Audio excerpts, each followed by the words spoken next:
sa Miga, pupunta na naman ng doktor. Papacheck up lang ako guys, kaya maatake na naman yung aking acid reflux sa katakawan ni Amiga guys. Pareosog lang sa katakawan ni Amiga. Ayan, ma-alarma yung aking acid reflux. Kasi ang aking kinain guys, pansit lang, tapos kapit gatas. Bawal sa akin yung kapit gatas, nasiba si Amiga.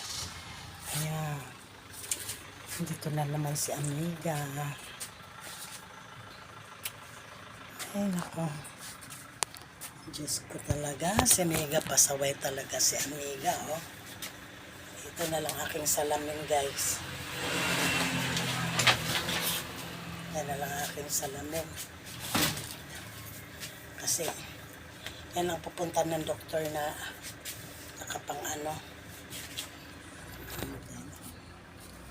Pero okay lang to guys, kayang-kaya ko to.